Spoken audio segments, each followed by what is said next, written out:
14 Juli 1945 dibahas rancangan Undang-Undang Dasar. Setelah selesai dibahas, maka sidang kedua BPUPKI telah selesai. Tanggal 6 Agustus 1945, Sekutu menjatuhkan bom atom di Hiroshima. Korban berjatuhan di mana-mana. Berhenti sejenak, ada suara bom. Tanggal 7 Agustus 1945, BPUPKI dibubarkan dan diganti dengan PPKI dengan alasan tugas BPUPKI telah selesai. Tanggal 9 Agustus 1945, Jepang kembali dijatuhkan bom atom oleh Sekutu, tepatnya di kota Nagasaki. Berhenti sejenak, ada suara bom. Hal ini membuat Jepang kewalahan. Setelah peristiwa pengeboman, 3 tokoh Indonesia yaitu Insinyur Soekarno, Drs Muhatta, dan Dr Rajiman Widodingrat dipanggil oleh Marsikal Terauchi di Dalat, Vietnam.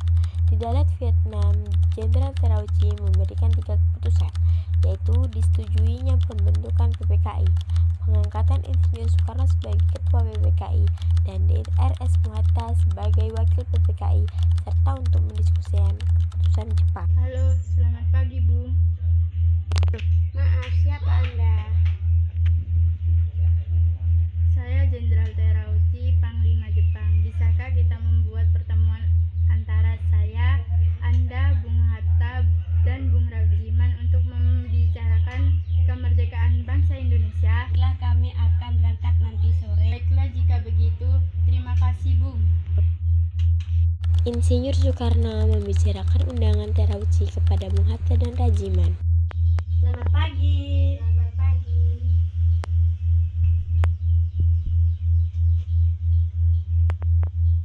Kedatangan saya ke sini untuk menyampaikan undangan Terauchi kepada kita untuk menuju ke Dalat, Vietnam. Untuk apa kita ke sana? Kita ke sana untuk membicarakan tentang kemerdekaan Indonesia. Esok harinya, Insinyur Soekarno, Bung Hatta, dan Rajiman sudah sampai di Dalat, Vietnam. Mereka dijemput oleh Terauchi. Selamat datang Bung.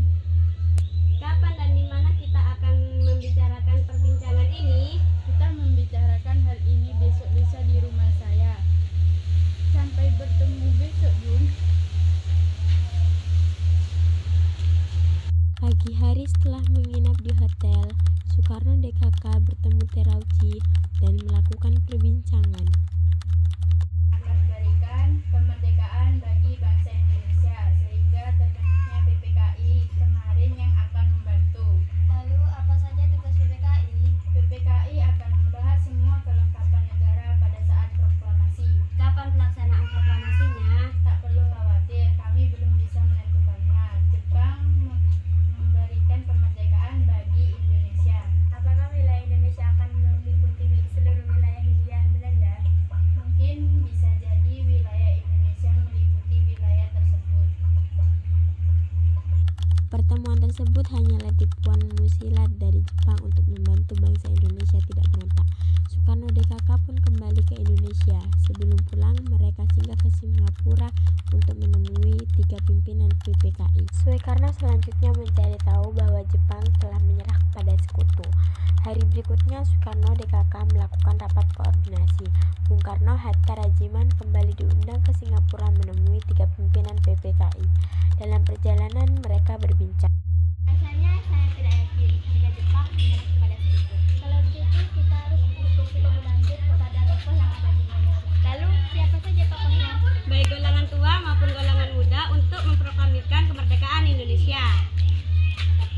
Setelah mengetahui kekalahan dari siaran radio BBC, para pemuda menemui Insinyur Soekarno dan Bung Hatta di rumahnya, Jalan Pegangsaan Timur 56, Jakarta, untuk mendesak Insinyur Soekarno dan Bung Hatta agar mengumumkan kemerdekaan saat itu juga, dengan Sultan Syahrir sebagai juru bicara.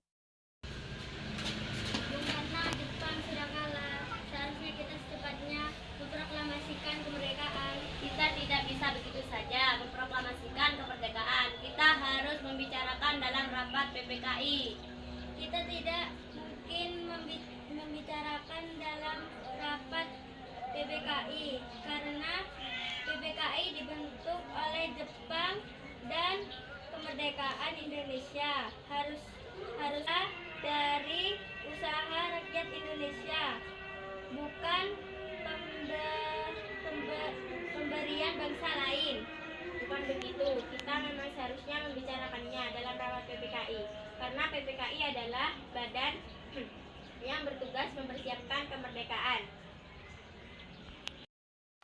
Dengan demikian, usaha para pemuda dengan juru bicara Sultan Syahrir untuk membujuk Insinyur Soekarno agar segera memproklamasikan kemerdekaan mengalami kegagalan.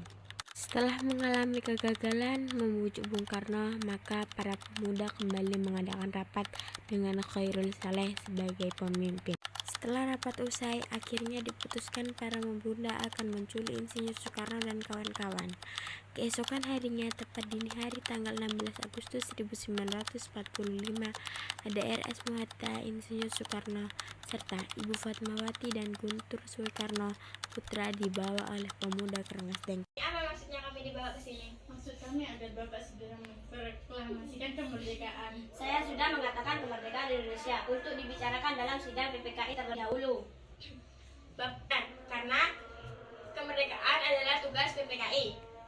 Lagi pula Bapak kan ketua PPKI.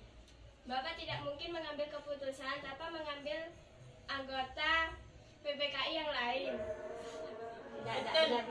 Sementara terjadi perdebatan di Rengas Dengklok. Di Jakarta, Wikana, golongan muda, dan Mr. Subarjo, golongan tua, melakukan perundingan.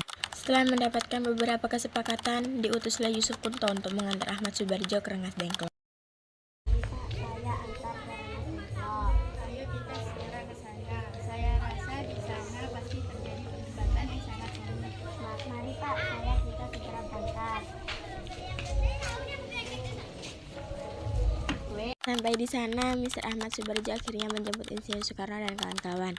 Selain itu, Mr. Ahmad Subarjo berhasil meyakini para pemuda untuk tidak berburu-buru memproklamasikan kemerdekaan.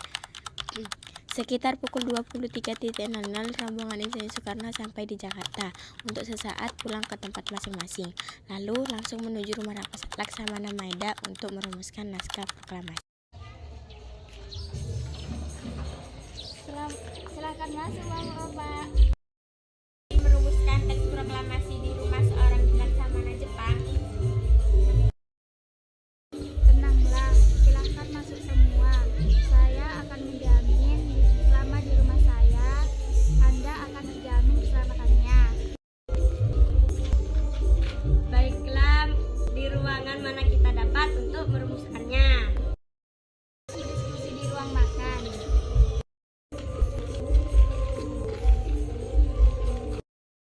Dengan memegang kertas dan pulpoin, perundingan yang ditaklukkan antar golongan muda dan golongan tua itu berjalan dengan lancar.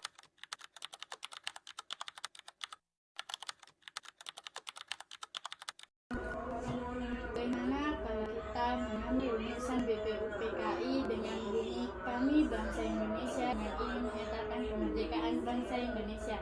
Itu boleh juga. Lalu ada pertanyaan mengenai kekuasaan ini. Hal-hal mengenai pemindahan kekuasaan dan lain-lain diselenggarakan dengan cara sesama dalam tempo yang sesingkat-singkatnya. Bagaimana bila naskah ini ditandatangani oleh semua yang hadir pada saat ini? Bila begitu akan banyak tanda tangan. Mana Bapak saya menandatangani dengan Pak Hatta juga. Ide kamu bagus, setuju.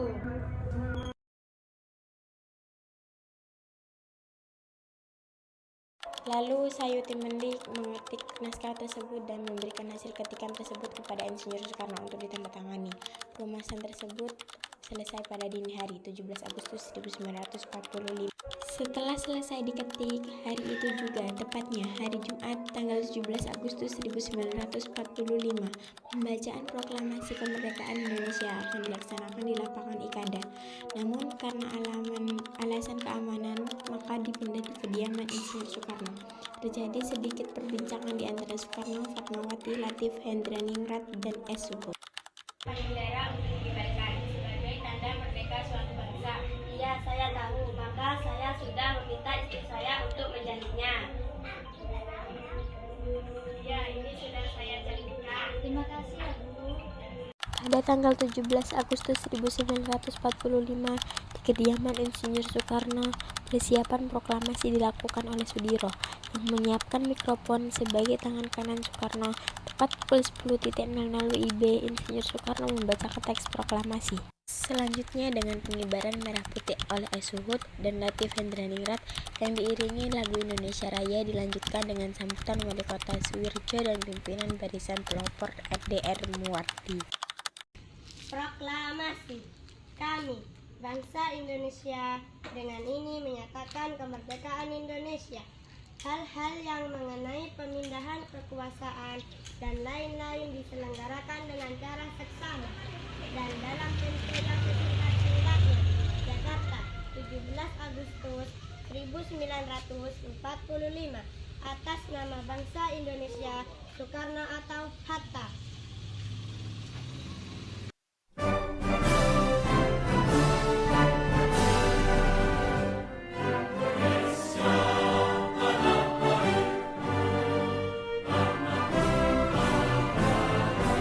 Merdeka! Merdeka!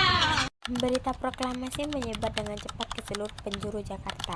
Setelah itu teks sampai ke tangan Kepala Bagian Radio Domei, Bagian B, dan memerintahkan Fewus Markonis untuk menyiarkannya.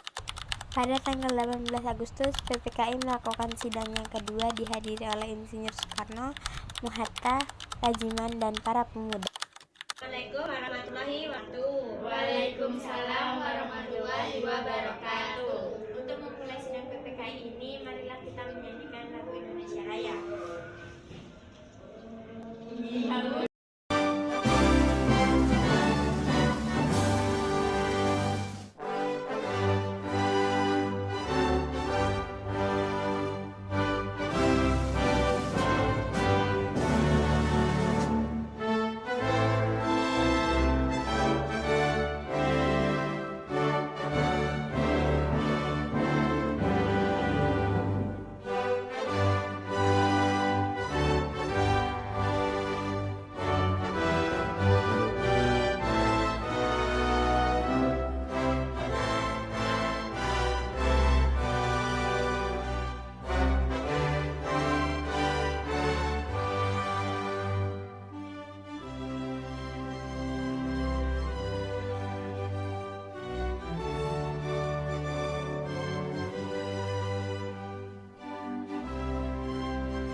Membentuk KNP Nasional Indonesia untuk pekerjaan presiden sehari-hari. Ya, kami setuju. Sekian pertemuan sidang kali ini. Merdeka! Merdeka! Peristiwa sidang PPKI ini begitu berharga, dan peristiwa itu mengubah segala sendi kehidupan bangsa Indonesia. Peristiwa proklamasi kemerdekaan telah menjadi momentum puncak perjuangan bangsa Indonesia. Oleh karena itu, kita sebagai generasi penerus bangsa harus berprestasi dalam rangka mengisi kemerdekaan tersebut. Bukan malah menodainya. Kita harus bisa membalas budi para pejuang tanah air zaman dahulu dengan cara mempertahankan kemerdekaan ini.